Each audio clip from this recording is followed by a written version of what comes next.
Donc, bienvenue à notre première séance de 2024 de la MRC Domaine du Roi qui se déroule du côté de Roberval. Merci aux gens de Roberval de nous accueillir encore ce mois-ci.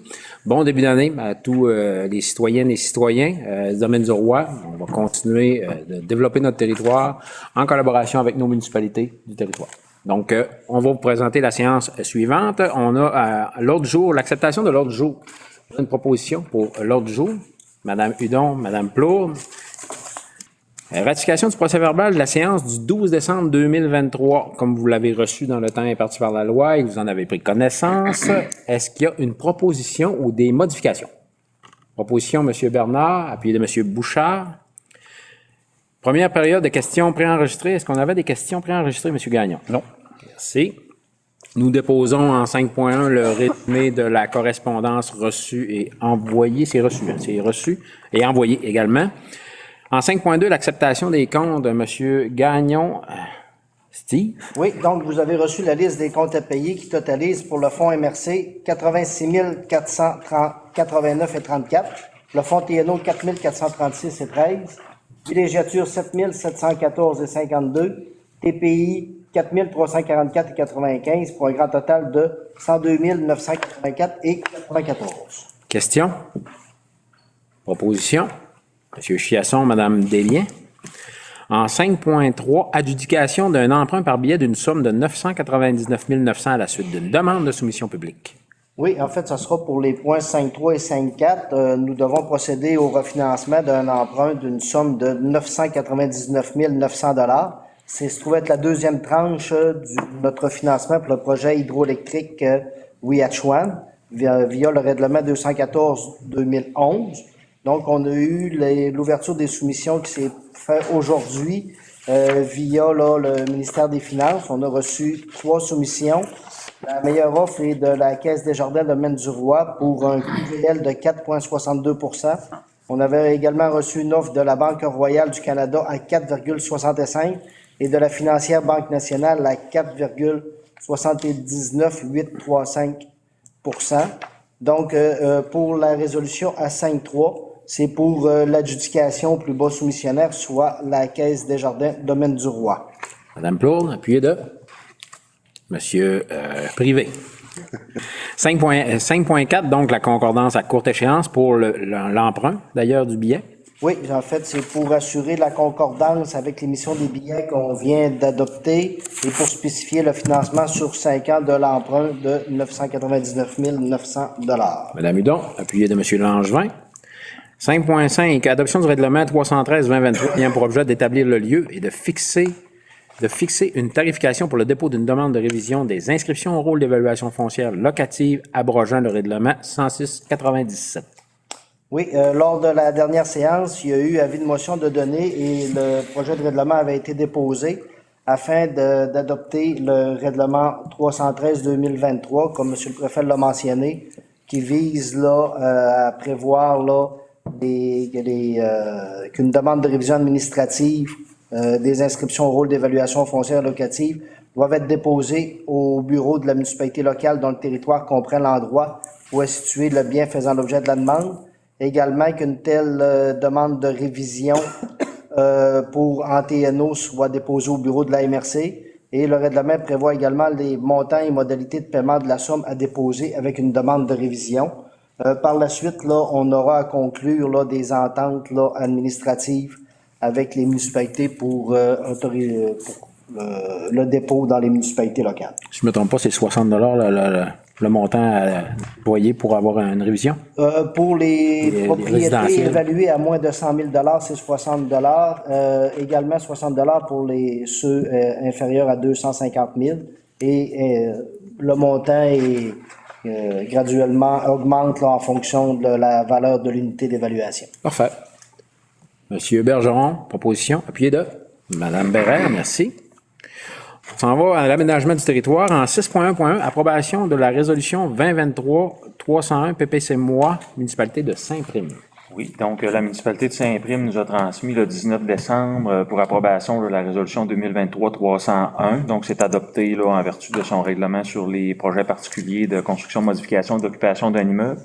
Donc, ça vise plus particulièrement à permettre l'installation d'un bâtiment accessoire pour loger des employés saisonniers à proximité de leur lieu de travail dans la zone 4I, qui est une zone industrielle. Donc, on a procédé à l'analyse de cette résolution-là et ce soir, on vous recommande de l'approuver. Opposition. Madame Hudon, Monsieur Privé, merci. 1.2, adoption, projet de règlement 314-2024, modifiant le schéma d'aménagement et de développement révisé. Oui, donc notre schéma d'aménagement est en vigueur depuis le 1er octobre 2015, suite à l'avis favorable du ministère des Affaires municipales. Dans les derniers mois, on a reçu de la part de la Ville de Saint-Félicien une demande pour modifier le schéma afin de développer un nouveau quartier résidentiel dans le secteur Bellevue-Sud. Donc, ça vise à ajouter 90 nouvelles unités résidentielles au parc urbain de la Ville. Donc, ce soir, on vous dépose la version projet du règlement 314-2024 qui vise à modifier le schéma d'aménagement pour tenir compte de cette demande-là. Donc, ce sera transmis pour avis à la ministre des Affaires municipales. Également, vous pourriez prévoir qu'une assemblée publique de consultation va se tenir lors de la prochaine séance, donc le 13 février 2024 à 19h à la mairie de Saint-Prime. Donc, ce soir, on vous recommande... Monsieur Boucher, Saint-Prime? ça va être à Saint-Prime lors de la prochaine séance de la MPC. Oui. Notre séance va avoir lieu à la salle communautaire. OK, on va le modifier. Parfait. On va le modifier dans la résolution. Donc, ce soir, vous pourriez adopter le projet de règlement puis autoriser sa transmission au ministère des Affaires municipales. Ça va. Proposition avec la correction. Monsieur Laprise, Monsieur Bouchard. Avis de motion, règlement 314-2024 maintenant. Oui, en fait, c'est l'avis de motion pour l'adoption du règlement dans une séance subséquente. Le même projet de règlement que je viens de vous présenter. Quelqu'un me déposer l'avis de motion, Monsieur Chiasson, merci. 6.2.1, programme d'aide aux infrastructures de transport actif VELOS 3, la demande d'aide financière 24-25. Oui, donc comme à chaque année, on doit déposer au ministère des Transports une demande pour obtenir une subvention afin d'assumer une partie des coûts d'entretien de la véloroute des Bleuets. Donc, en fonction du budget qui a été soumis et adopté par le comité intermunicipal de coordination de la véloroute pour l'année 2024-2025, on parle d'un budget d'entretien qui est à hauteur de 548 725. Donc, la MRC mandataire est admissible à une aide financière maximale de 274 363. Et pour pouvoir transmettre notre demande dans le programme, on doit adopter une résolution qui autorise son dépôt ce soir. Donc, vous pourriez adopter cette résolution-là, demandant une aide financière de un peu moins de 275 000 $ pour l'année qui vient. On va peut-être rajouter dans la résolution qu'on demanderait d'avoir le décaissement de ces argents-là plus rapidement que dans le passé. Vous savez, j'ai fait une sortie publique à l'automne dernier considérant le fait qu'on avait ces argents-là trop tard dans la saison, que les travaux étaient tous effectués, que les redditions de comptes étaient faites, mais qu'on n'avait toujours pas l'argent du ministère des Transports. Effectivement. Proposition? Oui. Mme Bérère, M. Boivin, merci. 7.1, contribution financière 2024, le Havre du Lac-Saint-Jean. M. Gagnon. Oui, c'est la contribution financière annuelle de la MRC du Havre du Lac-Saint-Jean. Donc, vous pourriez ce soir autoriser une contribution financière de 30 000 $ pour l'année 2024, puis la somme est prévue au budget. Mme Plourde, Mme Laroche, merci. 7.2, Fonds de développement du domaine du roi, la Constitution, les sources de financement. Oui, donc, en vertu du règlement 305-2023 qui est venu créer le Fonds de développement domaine du roi, l'article 3 vient préciser qu'on doit procéder annuellement par résolution pour établir les sources de financement du fonds. Donc, pour 2024, en concordance avec le budget qu'on a adopté en fin d'année, il vous est proposé de déterminer les sources de financement suivantes pour 2024 pour le Fonds domaine du roi. Au niveau du volet territorial qui serait constitué d'une somme de 475 000 qui proviendrait pour 175 000 $ du Fonds de développement des redevances hydroélectriques du volet territorial, 200 000 $ du budget annuel de la MRC et 100 000 $ du surplus accumulé du Fonds de gestion des foncières des baux de villégiature. Au niveau des volets locaux, il y a deux volets. On a au niveau des fonds des redevances hydroélectriques, ça sera en conformité avec le règlement 244-2016 et 306-2023 qui sont déterminés en fonction des critères qu'on avait déjà déterminés dans ces règlements-là. Et au niveau du volet, du sous-volet Fonds Région Ruralité, ça serait une somme de 250 000, soit 25 000 par municipalité, incluant la communauté de Mastoyache. Ça va? Personne n'a fait la proposition. Madame Hudon, on l'appuie. Merci. 7.3, demande de réforme programme de développement économique pour l'aide à la redynamisation des territoires. Le programme départ, vous savez, j'ai fait une sortie avant les fêtes là, par rapport au programme départ. Je me suis fait traiter de jaloux et c'est le cas. Je suis très à l'aise avec ça. Mais vous savez que du côté de la MRC Maria-Chapdelaine, ça lui donne un avantage quand même assez concurrentiel par rapport à notre développement économique. On demande au gouvernement de soit l'assouplir ou de trouver une manière de justement s'assurer que les MRC limitrophes n'aient pas d'impact négatif par rapport au programme départ ou les ajouter dans ce programme-là. Fait que c'est pour ça que ce soir, on passe une résolution pour s'assurer quel message là, au niveau des ministères. Ça va?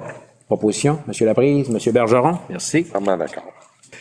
7.4, entente de déploiement, la main-d'œuvre avec les services de la Sûreté du Québec. De Service Québec, excusez.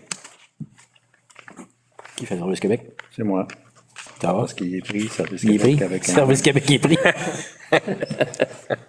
Je vais aller dans un autre dossier. OK. Mais je vais trouver ma fiche parce que j'avais trouvé des...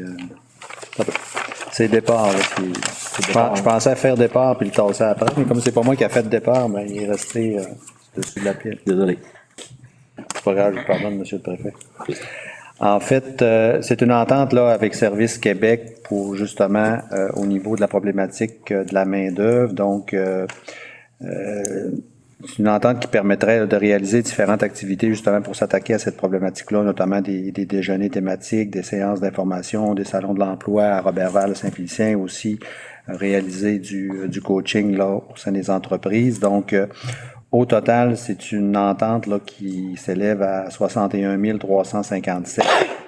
À MRC, on investirait via le fonds AEQ, pas le fonds, mais le programme AEQ 17 886.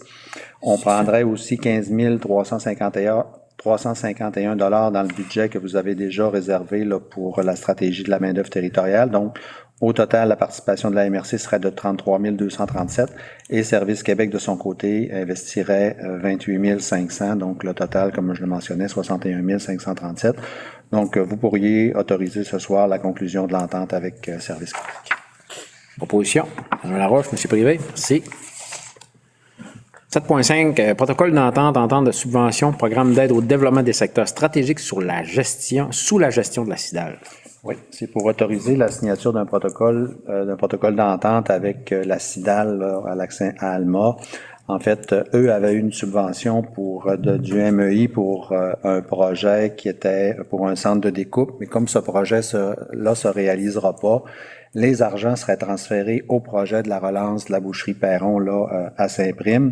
Donc, la résolution vise à permettre le transfert des sommes d'un à l'autre projet et autoriser une participation de la MRC là, à hauteur de 13 113 qui serait pris à même nos fonds au niveau du développement économique. Donc, vous pourriez ce soir m'autoriser à signer le protocole d'entente avec la CIDAL. Mme Bérère, appuyée de Mme Laroche. Merci. 7.6, contribution financière 2024, Corporation de développement de la filière bois maintenant. C'est notre contribution annuelle qu'on verse en même temps à la Corporation de la filière bois du territoire. Donc, c'est une somme de 50 000 que vous pourriez autoriser et c'est prévu au budget des TNO. M. Laprise, M. Bouchard, merci. 7.7, adoption d'un projet dans l'entente de vitalisation maintenant. Oui, donc dans le cadre là, de l'entente qu'on a pour le soutien à la vitalisation, pour nos municipalités dévitalisées, il y avait un appel de projet qui avait été mis en place avant les fêtes. Il restait un projet là, à terminer l'analyse et le comité d'analyse vous recommande là, l'octroi d'une subvention de 97 447,18 $. Au projet d'implantation d'une serre expérimentale pour la pépinière forestière. Stiatinou. Merci. C'est du Donc, c'est sur un projet total de 200 000 $. Bergeron, vous appuyez de Madame. Non, je propose, une question? Parce que On va commencer avec la question. elle est sur les terrains de Robertval. Non. Celle-là? Oui, cette serre-là est expérimentale. Ah. Elle est déjà implantée du côté de... Parce que ça porte le même nom. C'est la même compagnie. C'est la même compagnie. C'est une serre expérimentale qui est en arrière de chez Biochar Borealis à Mastoyache. Okay. Ça va? C'est beau. Est-ce que vous en faites la proposition? Non, mais j'en fais proposition toujours. En ayant hâte qu'il arrive chez nous. Madame Plourde, appuyez. Parfait. Gestion des matières résiduelles, la campagne d'échantillonnage 2024 au lieu d'enfouissement sanitaire de Saint-Prime. Oui, donc conformément au certificat d'autorisation du ministère de l'Environnement, la MRC doit produire annuellement là, un rapport d'échantillonnage des piézomètres qui ont été installés là, suite à la fermeture du site d'enfouissement en 2009. On vous a déposé là, les rapports là, de l'année 2023 à la dernière séance en décembre. Donc, pour toujours là, respecter les conditions qui sont au certificat, on doit réaliser encore une fois des campagnes en 2024. Donc, on a sollicité une offre de service auprès de Génen là, qui nous accompagne depuis quelques années dans ce dossier-là, qui est au montant de 15 110 plus taxes. Donc, ce soir, vous pourriez accorder à Génen là, le mandat de produire les campagnes d'échantillonnage pour l'année 2024. Opposition, M. Chiasson et M. Privé. 9.1, plan d'intervention des infrastructures routières locales, priorisation des routes. Oui, donc vous avez eu ce soir la présentation là, du projet de priorisation dans le cadre du plan d'intervention en infrastructure routière locale. Donc, il s'agissait d'identifier là, environ 25% des routes locales 1 et 2. Donc, au total, il y a pratiquement 280 km. Donc, ce soir, vous pourriez retenir la priorisation qui vous a été présentée pour identifier 71,25% des routes locales 1 et 2. Qui, dans le fond, constitue la troisième étape là, au niveau de la réalisation du plan d'intervention. Donc, c'est pour adoption. Opposition. Madame Hudon, appuyé de Madame Desbiens. Merci. 10.1, mandat MNP, processus de recrutement à la direction générale. Oui, donc, suite à l'annonce là, du départ à la retraite de votre excellent directeur général, vous devez amorcer un processus de recrutement en vue de... Jean qui, hein? Je l'ai trouvé bizarre. Poursuivez, monsieur le directeur. Son remplacement qui va être très difficile. Donc. En fait, c'est un mandat ce soir à MNP pour accompagner la MRC et particulièrement le Comité des ressources humaines dans le cadre du processus de recrutement. Donc, c'est un mandat de 12 500 $ plus les frais d'affichage et autres frais. Donc, vous pourriez ce soir attribuer le mandat à MNP. OK, je pensais que c'était payé par l'actuel directeur général. Ça aurait pu être payé. Monsieur Langevin et monsieur Boivin. C'est de sa faute si on paye ça. Là. Oui, mandat d'une minute. Vous avez dit, Mme Hudon? C'est de sa faute s'il faut payer ça. Là. Voilà, c'est oui. 11 points, entente relative à la fourniture des services de police par la Sûreté du Québec maintenant. Donc, l'entente qui était en vigueur avec la Sûreté du Québec avec le ministère de la Sécurité pour les services de la Sûreté du Québec sur notre territoire a été conclue en juin 2007. Et lors de son échéance, le ministère de la Sécurité publique nous avait signifié son intention de ne pas renouveler la dite entente. Le ministère voulait revoir le modèle d'entente et la répartition des effectifs. Il y a eu une table mise en place avec l'UMQ, la FQM et la Sûreté qui ont travaillé à la réalisation d'un nouveau modèle d'entente et de répartition des effectifs. Ces modèles-là ont été acceptés par les deux unions et la Sûreté. Donc, c'est sur cette base qu'on a une nouvelle entente qui nous a été déposée. Dans cette entente-là, le nombre de policiers affectés au territoire desservi pour la MRC demeure stable à 49, selon l'application du modèle. Donc, si vous êtes d'accord, vous pourriez adopter une résolution pour approuver la signature de l'entente qui serait rétroactive au 1er octobre 2023, d'une durée de 10 ans, avec des possibilités de renouvellement automatique par période successive de 10 ans. Proposition, M. Laprise, M. Bergeron. Merci. Merci, M. Gagnon. 13 points. Politique de retour sur les taxes et les locations de terrains de villégiature 2024. Oui, donc depuis 2008, le Conseil a mis en place une politique de retour de taxes pour le territoire non organisé. Donc, on rend disponible 25 cents du 100 $ d'évaluation foncière pour des travaux de voirie, de réfection, d'entretien de ponceau, etc. Donc, cette année, on vous présente la version 2014 de la politique. Donc, selon les paramètres habituels, cette année, il y aurait une somme disponible pour les villégiateurs du territoire de 270 756 $. Puis, il y aura un appel de projet à la fin du printemps, début de l'été, pour engager ces sommes-là. Donc, ce soir, on vous recommande d'approuver la politique.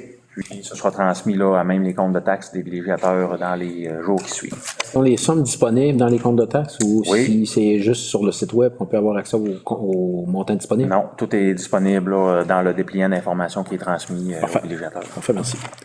Proposition? Mme Laroche, Mme Hudon. 13.2, subvention pour l'entretien du chemin de la Lionne maintenant.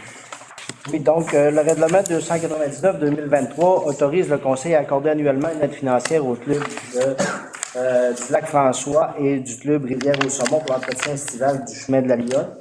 Donc, pour 2024, il vous est proposé, tel que demandé par les deux associations, de verser une aide financière aux deux clubs pour l'entretien du chemin pour un montant équivalent à 150 $ par propriétaire du chemin défini par le règlement 299-2023 et que le versement de l'aide corresponde au montant réellement encaissé de la compensation taxée en vertu du règlement. C'est sur présentation de facture, ça, ou si c'est un montant? Non, nous, on taxe les gens d'un montant et les sommes qu'on aura encaissées en 2024, c'est ce montant-là qui sera versé en aide financière aux deux clubs. Parfait. Position? M. Bouchard, M. Langevin, merci.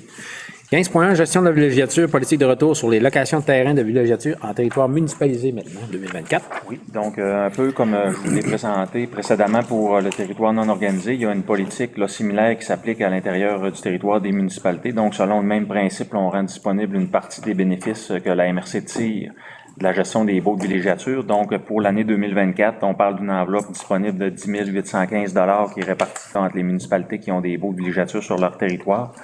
Donc, ce soir, là, vous pourriez adopter la version 2024 de la politique à l'intention des municipalités locales. Proposition de M. Bergeron, appuyé de M. Boivin. Il y a des questions? Questions dans l'assistance? Question de la levée de la rencontre, Mme Laroche. Merci beaucoup. Merci d'avoir pris notre séance d'AMRC pour janvier 2024. Surveillez les capsules sur notre page Facebook qui va être au cours des prochaines semaines disponible pour le plus de détails. Merci et bonne fête.